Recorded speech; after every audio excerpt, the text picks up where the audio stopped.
श्री सीताराम। शिखा अवस्थी के चैनल में आप सभी का स्वागत है। मैं हूं शिखा अवस्थी। आज का मेरा वीडियो धनतेरस पर्व से संबंधित है।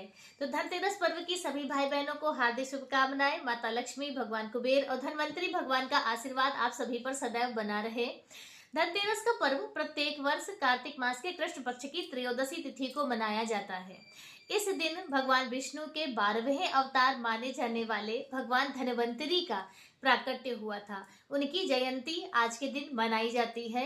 इसके साथ ही माता लक्ष्मी का स्थिर लग्न में पूजा अर्चना आराधना की जाती है प्रदोष काल के समय पर। तो उसका क्या शुभ मुहूर्त रहेगा, कौन से समय पे हमें पूजा अर्चना करनी है वह हम जानेंगे। सोना चांदी खरीदने का शुभ मुहूर्त क्या है वह जानेंगे। सोना चांदी के अलावा यदि हम और अन्य माता लक्ष्मी की प्रिय वस्तुएं अपने घर ला रहे हैं तो वह हमें कौन से समय पर लानी है यह भी जानेंगे। और इसके साथ ही सिर्फ खरीदारी से ही हमारा धनतेरस का पर्व पूर्ण नहीं होता है, तो धनतेरस की सरल पूजा विधि भी जानेंगे। तो धनतेरस पर्व से संबंधित बहुत सारी महत्वपूर्ण और शास्त्रार्थ बातें आज आपको इस वीडियो के माध्यम से प्राप्त होंगी। वीडियो को पूरा देखिएगा। अच्छा लगे तो लाइक कमेंट शेयर कीजिए। चैनल पे यदि आप पहली बार आए हैं तो चैनल को सब्सक्राइब कीजिए। देखिए, मेरे चैनल पे आपको अपने धर्म से जुड़े हुए जो भी तिथि त्योहार हैं उनकी सरल और शास्त्रार्थ पूजा विधि, उन व्रत और या पूजा से संबंधित कथाओं का जो वीडियो है वो मेरे चैनल पर आपको प्राप्त होगा। तो यदि आपने अभी तक मेरे चैनल को सब्सक्राइब नहीं किया है तो प्लीज चैनल को सब्सक्राइब भी कीजिए और मेरे चैनल को सपोर्ट भी कीजिए। देखिए, धनतेरस वाले दिन सोना चांदी खरीदने की एक हमारी प्राचीन परंपरा है। मान्यता है कि आज के दिन सोना चांदी जो लोग खरीदते हैं तो उनके घर में माता लक्ष्मी का स्थिर वास होता है, उनका आशीर्वाद प्राप्त होता है। तो आज आपको सोना चांदी कौन से शुभ मुहूर्त पे खरीदनी है, चलिए वह जान लेते हैं।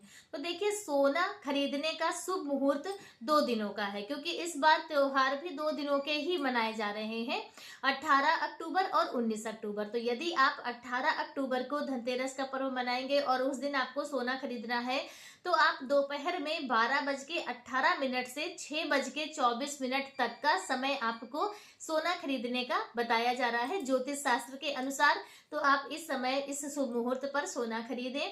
यदि आप 19 तारीख को मनाएंगे धनतेरस का पर्व तो आपको सुबह 6:24 से 1:51 दोपहर का 1:51 तक आपको सोना खरीदना है। और यदि आप सोना नहीं खरीद रहे हैं, सोना की जगह पर अन्य वस्तुएं खरीद रहे हैं, तो वो जैसे कि हल्दी है, नमक है, खड़ी धनिया है, कौड़ी है, गोमती चक्र है, तो यह सब माता लक्ष्मी की प्रिय वस्तुएं होती हैं। तो यह भी लोग धनतेरस वाले दिन लाते हैं। तो यदि आप इन वस्तुओं को ला रहे हैं तो सूर्यास्त के पहले आपको इन वस्तुओं को ले लेना है, अपने घर ले आना है। ठीक है, इस बात का आपको ध्यान रखना है। अब इस और विशेष बात यह है कि देखिए, धनतेरस वाले दिन यदि आप सोना चांदी नहीं खरीद रहे हैं तो आप अन्य वस्तुएं जो ये सब बताई गई हैं, हमारे शास्त्रों के अनुसार बताई जाती हैं, आप उन वस्तुओं को लाएं। लेकिन भूल कर भी आज के दिन लोहा, स्टील इस तरह या प्लास्टिक, कांच इस तरह की चीजें बिल्कुल भी न लाएं। ठीक है, इससे आपका कोई भी शुभ संयोग नहीं बनेगा, कोई आपको शुभ उसका जो लाभ है वो नहीं प्राप्त होगा, क्योंकि इन वस्तुओं से माता लक्ष्मी का कोई नहीं वो संयोग रहता, उनका प्रभाव नहीं रहता है। हमारे शास्त्र तो कहते हैं इससे हमारा जो राहु है वह एक्टिव होता है। तो यदि आप कुछ भी नहीं ला रहे हैं तो धनतेरस का पर्व वर्ष 2025 में 18 अक्टूबर 2025 दिन शनिवार को मनाया जा रहा है।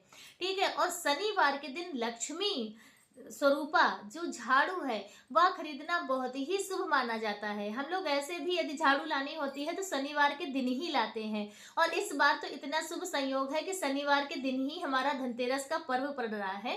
तो यदि आप सोना चांदी या पीतल तांबा जैसी कीमती जो धातुएं हैं उनसे आप कोई वस्तु नहीं ले रहे हैं, नहीं ले पा रहे हैं, तो आज के दिन आप अपने घर पे झाड़ू ले आए, झाड़ू लाएं। याद रखिएगा, सूर्यास्त के पहले आपको अपने घर पे झाड़ू ले आना है। तो अब जो भी खरीदारी आपको करनी है बस सूर्यास्त के पहले आप कर लीजिए। सूर्यास्त के बाद प्रदोष काल में धन ऐश्वर्य में वृद्धि के लिए माता लक्ष्मी की विधिवत पूजा अर्चना आराधना की जाती है। तो चलिए अब हम वह जान लेते हैं कि धनतेरस की सरल पूजा विधि क्या है। देखिए, सूर्यास्त के बाद प्रदोष काल में पूजा का शुभ मुहूर्त रहेगा शाम को 7:04 से 8:06 का। यह जो समय है आप प्रदोष काल का समय है और इस समय पर आपको धन ऐश्वर्य माता लक्ष्मी का स्थिर वास के लिए माता लक्ष्मी की विधिवत पूजा अर्चना करनी है, भगवान कुबेर की पूजा करनी है और धन्वंतरी भगवान की पूजा करनी है आरोग्यता की कामना करके। पूजा कैसे करेंगे? एक चौकी पर आप लाल रंग का कपड़ा बिछा लें, एक कलश की स्थापना कर लें और उसके बाद आप धन्वंतरी भगवान की फोटो विराजमान कीजिए, कुबेर भंडारी की फोटो विराजमान कीजिए और भगवान गणेश, माता लक्ष्मी या लक्ष्मी नारायण भगवान दोनों को साथ में जो भी हो आपके पास उनको आप विराजमान करके उनका आपको विधिवत पूजा अर्चना करनी है। तो सबसे पहले आप गणेश भगवान की पूजा करें, फिर माता लक्ष्मी की पूजा करें, कुबेर की पूजा करनी है और धन्वंतरी भगवान की। यदि आपके पास धन्वंतरी भगवान का फोटो चित्र नहीं है तो आप भगवान विष्णु की पूजा अर्चना कर सकते हैं, क्योंकि भगवान विष्णु के अवतार ही हैं भगवान धन्वंतरी। और यदि आपके पास कुबेर भंडारी की पूजा वो नहीं है मूर्ति, तो उनके स्थान पे आप एक बड़े आकार की थोड़ी बड़ी जो है सुपारी ले लीजिए, कलावा से लपेट कर, और आप उन्हें कुबेर भंडारी का रूप समझकर आप उनकी पूजा अर्चना कीजिए। सभी पे आप गंगा जल का छिड़काव कीजिए, सभी को टीका चंदन कीजिए। माता लक्ष्मी को आप हल्दी, रोली, सिंदूर तीनों चीजों का आप टीका कीजिए। भगवान गणेश को सिंदूर का टीका कीजिए। धन्वंतरी भगवान को आप चंदन लगाइए, कुबेर भगवान को आप चंदन अर्पित कीजिए। सभी के प्रिय रंग के पुष्प अर्पित कीजिए, जैसे कि गणेश भगवान को पीले रंग का पुष्प अर्पित कीजिए, धन्वंतरी भगवान को पीले रंग की, माता लक्ष्मी को लाल पीला दोनों रंग आप अर्पित कीजिए, कुबेर भगवान को सफेद रंग का पुष्प अर्पित कीजिए। और उसके बाद सभी का धूप दीप कीजिए और सभी को भोग लगाइए। इस तरह से आपको विधिवत सबकी पूजा अर्चना करनी है। और उसके बाद माता लक्ष्मी के लिए उनकी चालीसा का पाठ कीजिए, कनक धारा स्त्रोत का पाठ कीजिए, श्री सूक्त का पाठ कीजिए। तो इस तरह से आप माता और उनसे प्रार्थना कीजिए कि माता लक्ष्मी कुबेर जी के साथ में आपके घर पर स्थिर वास करें। तो इस तरह से प्रार्थना कीजिए, पूजा अर्चना आराधना कीजिए और अपना धनतेरस का पर्व खूब हर्षोल्लास के साथ में, खूब खुशियों के साथ में मनाइए। माता लक्ष्मी खूब आपके घर पे खूब खुशियों के साथ उनका आगमन हो, यही मेरी मंगल कामना है सभी के लिए। और इसके साथ ही देखिए, जो शनिवार का दिन है और प्रदोष का व्रत भी रहेगा। आज के दिन त्रयोदशी है, तो इसलिए जो कार्तिक मास का प्रदोष व्रत है कृष्ण पक्ष का, वह भी शनिवार को ही रहेगा।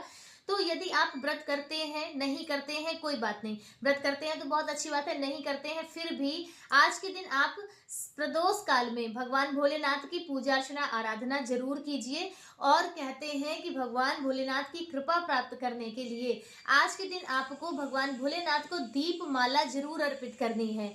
बहुत ही शुभ होता है, माता लक्ष्मी का आशीर्वाद प्राप्त होता है, बाबा भोलेनाथ का आशीर्वाद प्राप्त होता है। दीपमाला आप किस प्रकार से अर्पित करेंगे? तो आप मिट्टी के नए कोरे दिए आपको लेने हैं और हो सके तो देसी घी, नहीं तो तिल के तेल के दिए आपको ये जलाने हैं। 11 से कम नहीं होने चाहिए, 11, 21, 51 दिए ले लीजिए। भगवान भोलेनाथ के मंदिर में जाके एक लाइन से आपको अपने दिए रखने हैं, एक लाइन से आप रखें या गोल आकार में रख दें, मतलब कि एक से एक जुड़े होने चाहिए वो जो दिए आप जलाएंगे, और वो आप भगवान भोलेनाथ के सामने जलाइए। 11 दिए से कम ना लीजिएगा। तो यह होती है दीपमाला। यदि आप प्रदोष के दिन भगवान भोलेनाथ को दीपमाला अर्पित करते हैं तो इससे भगवान भोलेनाथ का विशेष आशीर्वाद प्राप्त होता है, आपकी विशेष मंगल कामनाएं पूरी होती हैं। तो धनतेरस पर्व से संबंधित आज का वीडियो मेरा बस इतना ही। और जो 5 दिवसीय हमारा पर्व है, तो सभी पर्वों से संबंधित वीडियो आप सभी तक आएंगे, तो प्लीज सारे वीडियो जरूर देखिएगा, क्योंकि बहुत जरूरी है। जब हम कोई चीज जानते हैं तो मेरा बहुत मन करता है कि मैं कितनी जल्दी आप सभी तक ये सारी बातें शेयर करें, ताकि आप लोग भी यह सभी चीजें करें और उनका लाभ प्राप्त करें, माता लक्ष्मी का आशीर्वाद प्राप्त करें। तो मिलते हैं दूसरे वीडियो में किसी दूसरी जानकारी के साथ। तब तक के लिए श्री सीताराम।